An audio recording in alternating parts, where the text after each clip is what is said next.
دوسرا دور اسلام آباد میں جے ڈی وینس کچھ دیر میں اسلام آباد پہنچ جائیں گے، ایسا ٹرمپ کہہ رہے ہیں۔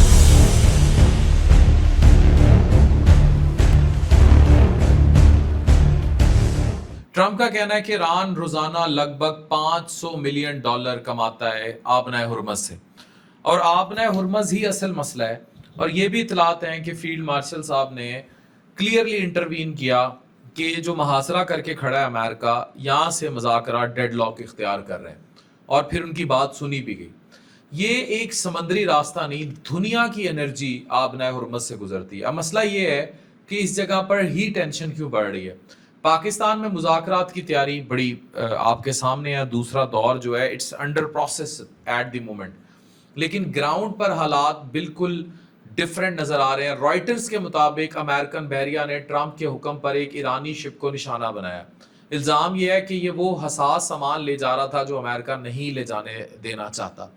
اس واقعے کے بعد جو تھوڑا بہت ٹرسٹ بچا تھا امریکہ پہ وہ بھی ختم ہو گیا، جسے قائم پاکستان نے کیا ہوا ہے، جبکہ ایران پہلے ہی سینکشنز کی وجہ سے اکنامک پریشر میں، جبکہ بھارت کا بھی ایک جہاز پر فائرنگ ہوئی اور اس کو تباہ کیا گیا، لیکن ٹرمپ نے بھارت کا نام نہیں لیا۔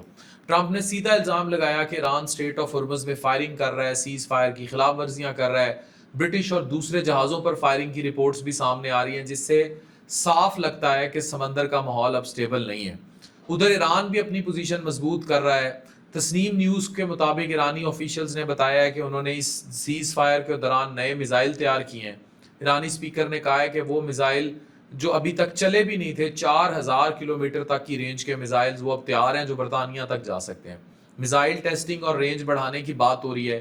ایرانی میڈیا کی جانب سے ایسی ویڈیوز بھی سامنے آئی ہیں جس پر میزائل سسٹم جو ہے وہ بہت زیادہ متحرک دکھایا گیا۔ اب اصلی سوال یہ ہے کہ ایسے ماحول میں ظلم رہے اور امن بھی ہو، کیا ممکن ہے تم ہی کو۔ نیو یارک ٹائمز کے مطابق ایران نے ابھی تک سیکنڈ راؤنڈ کنفرم نہیں کیا، کیونکہ اسے امریکہ کی ڈیمانڈز اور پالیسی چینجز اور سیریس سے اس سب سے سیریس کنسرنز ہیں۔ رائٹرز کے مطابق ریسنٹ نیول ایکشنز نے ٹرسٹ کو اور کم کر دیا ہے۔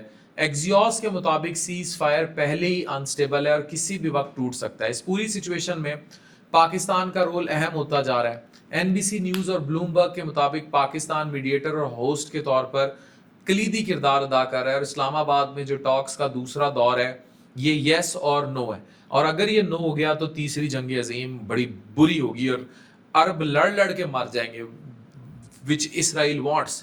اب پاکستان کی کوشش ہے کہ ڈپلومیسی کے ذریعے اس کمزور سی دھاگے کی سیز فائر سے کوئی حل نکال لیا جائے۔ اگر سیکنڈ راؤنڈ جو ہونے جا رہا ہے یہ جو کہ آسان نہیں ہے، اس میں نیوکلیئر پروگرام جو ایران نہیں گیو اپ کرنا چاہتا، سینکشنز اور اسٹریٹ آف ہرمز، یہ تین بنیادی مسئلے ہیں۔ اگر ان پہ کوئی کنسنسس نکلتا ہے تو ٹھیک، نہیں تو جنگ تیار ہے۔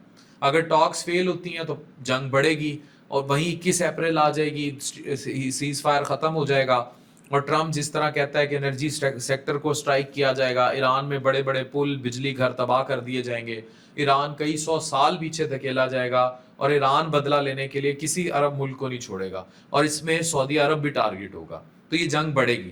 دوسری طرف ایک حقیقت یہ بھی ہے کہ دونوں سائڈ جنگ کا نقصان سمجھ رہی ہیں۔ ایران بھی بار بار بات اسی لیے کرنے آ رہا ہے کیونکہ اس کو پتہ ہے اگر چیزیں بڑھتی ہیں تو وہ تو بالکل تباہ ہونے جا رہا ہے، اور امریکہ بھی یہ سمجھتا ہے کہ اگر یہ سب کچھ بڑھا تو دنیا میں اتنا بری مہنگائی اور بدترین بحران آئے گا، آئل سپلائی رک جائے گی، تجارت متاثر ہوگی اور بڑا اکنامک لاس ہوگا۔ اور اس سب میں ایک ہڈن کریکٹر بھی ہے جو چائنا ہے۔ چائنا بری طرح تیل پر ڈیپینڈ کرتا ہے جو اسٹریٹ آف ہرمز سے گزرتا ہے، تو وہ بھی یہ نہیں چاہتا، اور پاکستان بھی ڈیفینیٹلی یہ نہیں چاہتا۔